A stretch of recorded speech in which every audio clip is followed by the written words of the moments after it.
Uh, maybe astrophysics is easier. Did you think about that? Yeah, Then design or then Yeah. Corky? No, it's quite ambitious.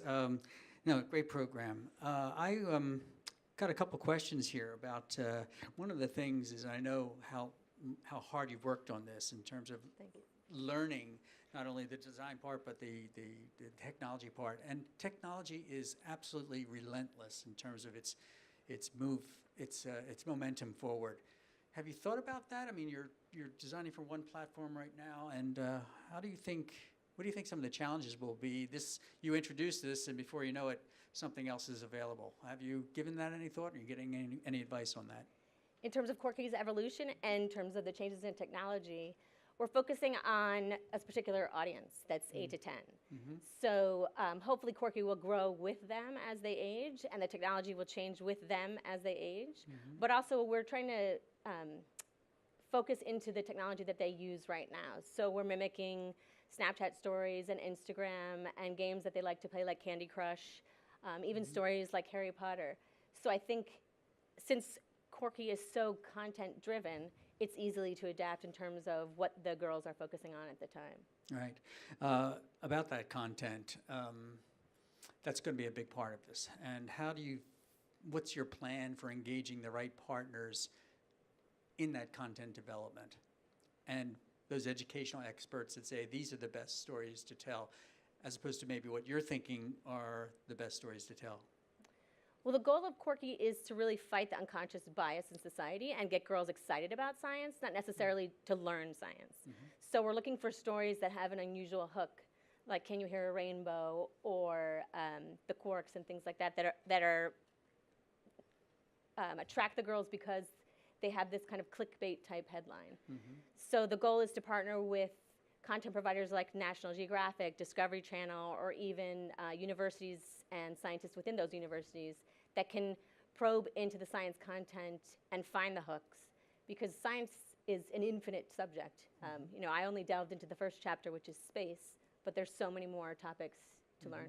So it's more focused on stimulating curiosity. It's a threshold product, perhaps. The goal is not necessarily education. The goal is definitely to spike curiosity, to allow the girls to see themselves in science, to recognize that women can be scientists, women can be inventors. You don't have to be a scientist, even if you like science, just to know that it's available to you. So the goal is really just to spike curiosity, because 20 years out, we don't know whether they'll become scientists, but we hope that the Corky provided the spark that changed the way that their brain works and how they look at the world. It seemed to me, from a business standpoint, you were looking at an institutional channel.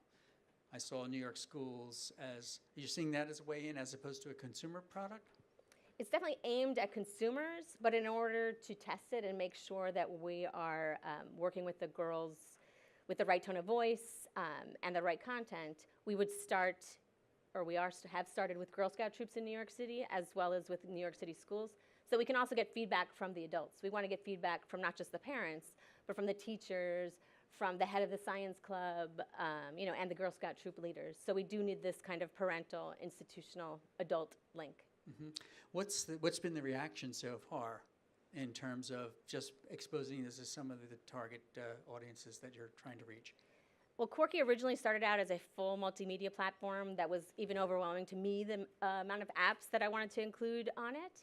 And through my user testing, I realized that my audience, the girls, really just like videos and playing games. So that's why we turned Corky into a game that's embedded within its own ecosystem. And the videos and the games are all contained.